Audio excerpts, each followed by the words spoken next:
wondering if your book deals with whether or not there's archaeological evidence for the conquest of Canaan under Joshua.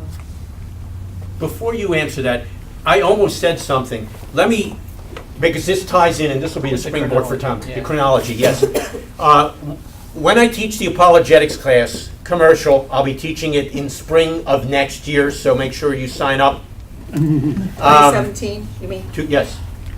One of the things I read when we deal with this area is an article from Time magazine from about 15 years ago, which is sort of summarizing the archaeology of that time period. And it said concerning some of these cities that had been supposedly conquered, there is no evidence of destruction at that time period.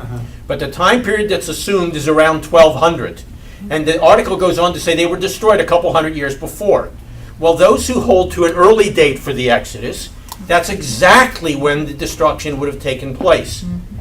1400. The 1400s. And I always laugh when I share that with the students, as I laughed when I read it. If you were working by a more, perhaps an earlier chronology, which many do opt for, then you would have found the evidence you're looking for. Tom? Yes. Your question is really a dating question. Depending on how you date the tell, depends on whether there's tons of evidence for Joshua's conquest or no evidence for Joshua's conquest. And it all has to do with that issue of a conventional chronology versus the revised chronology. If you use a conventional chronology, there's no evidence at all that Joshua was there. He came to a city that was already destroyed. If you use the revised chronology, he's the one that destroyed it. So all of it is in the dating. The issue is basically the dating.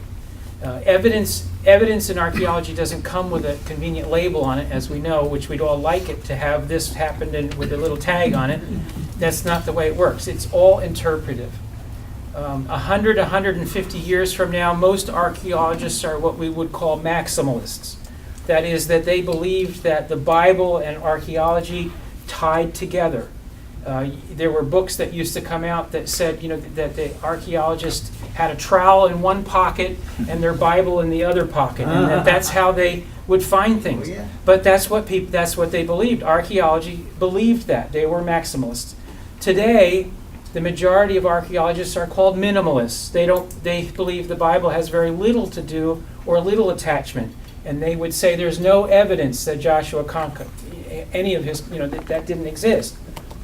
Because they're minimalists, and that's because they date these things with a chronology that has 4 anchor points, one of which is good, one of which is wrong, and 2 are very suspect. So does that kind of?